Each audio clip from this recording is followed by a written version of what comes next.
Bueno, y sobre este tema vamos a hablar con Martín Barrenuevo, en este caso en su rol de economista, para que nos explique, bueno, qué significa esto. Sobre todo a mí me gustaría que la gente en casa, doña Rosa que nos está viendo, la familia que trabaja todos los días, que está viviendo por supuesto esta cuarentena y que le afecta y que tiene por ahí la cabeza en otro lado, pueda entender esto. ¿Qué significa postergar a 3 años la deuda con los bonistas? ¿Qué son los bonistas? Esto nos va a explicar Martín Barrenuevo, que está en contacto con nosotros. ¿Qué tal, Martín? Buenas tardes, ¿cómo estás?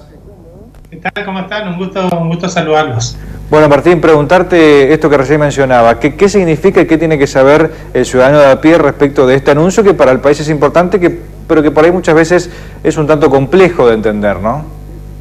Sí, fundamentalmente entender que son pasos que se están dando dentro de un proceso absolutamente necesario y que hoy quedó tapado todo por la pandemia. Hoy sería, en otro contexto, un día y un tema absolutamente disruptivo de cualquier situación de la economía argentina. Sin embargo, pasa a ser un tema más porque está tapado por una situación de salud pública que es la pandemia a nivel mundial, ¿no? Pero yendo al proceso de reestructuración de deuda, este es el anuncio, que es un anuncio oficial, pero cuyos detalles se van a conocer a partir de mañana, que van a ser presentados efectivamente, va a ser presentado el detalle de la reestructuración, de la propuesta de reestructuración, que luego se abrirá un proceso de 20 días para negociación con los acreedores. Pero fundamentalmente lo que tiene que entender el pueblo argentino, que tenemos que entender todos, que la deuda tal cual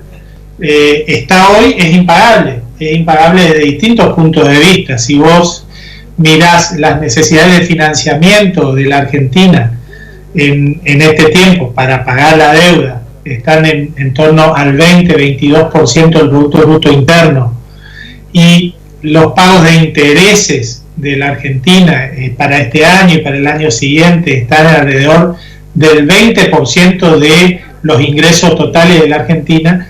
Evidentemente es necesario un proceso de reestructuración, sobre todo ante un país que ya venía cayendo en su actividad económica y que además hoy se le suma la situación de la caída drástica que va a tener la economía con la situación del coronavirus, ¿no? Ahora, Martín, patear la deuda para más adelante, ¿no puede terminar saliéndonos más caro?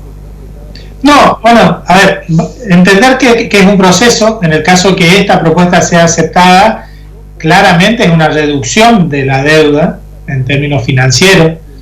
Es una reducción, por un lado, del orden del 5% en el capital de la deuda, que no es donde se focaliza mayormente la propuesta, en donde mayormente se busca una ventaja financiera de sustentabilidad y de sostenibilidad de la deuda, es en el flujo de intereses, bajando la tasa de interés y fundamentalmente pidiendo 3 años de gracia durante el 2020, 2021 y 2022, no pagar nada en la Argentina.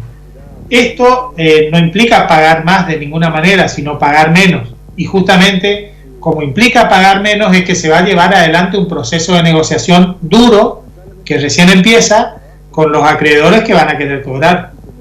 Correcto. Esto demuestra, Martín, claramente de que a pesar de que el coronavirus afecte la vida del mundo, digo, los que quieren cobrar preguntan por lo suyo, ¿no?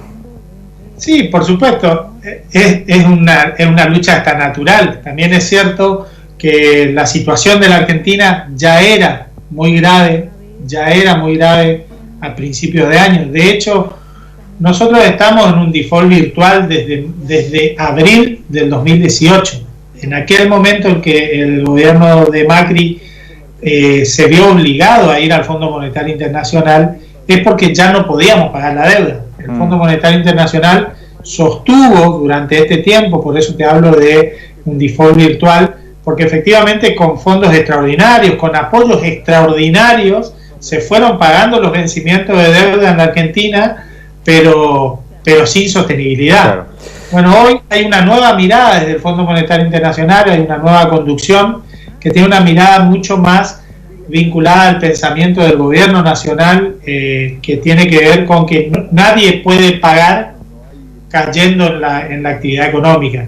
Nosotros necesitamos recuperarnos para poder hacer sostenible el flujo de pago de la deuda, y para recuperarnos no es posible, de ninguna manera es posible que apliquemos políticas de ajuste, mucho menos aún en un contexto como el actual del coronavirus, en donde todos los estados del primer mundo y todos en general están inyectando en base a déficit fiscal recursos para sostener la economía. Por último, Martín, preguntarte, bueno, algo vinculado con esto que recién comentabas, la intervención, la participación del Fondo Monetario en esta negociación con los acreedores, ¿va a jugar un rol importante? Digo, ¿Argentina, el gobierno argentino le suma en la negociación que el fondo también participe? Sí, la verdad es que el Fondo Monetario ha dado una declaración incluso contradiciendo lo que venía diciendo hasta hace poco tiempo en la anterior conducción, de que no se puede avanzar en esquemas de reestructuración en base a el ajuste de los pueblos, sobre todo un pueblo como el argentino que ya viene siendo fuertemente castigado con caída en la actividad, con una inflación muy elevada en el 2019 que hizo que todavía tengamos mayores índices de pobreza, y entonces eso es lo que ha manifestado y ha dejado en claro el Fondo Monetario Internacional, y me parece que su apoyo es importante. Perfecto, Martín. Claro, como siempre, te mandamos un saludo y muchas gracias por tu tiempo. Bueno, ha sido un gusto. Martín Barrenuevo, economista, en este caso charlando con nosotros.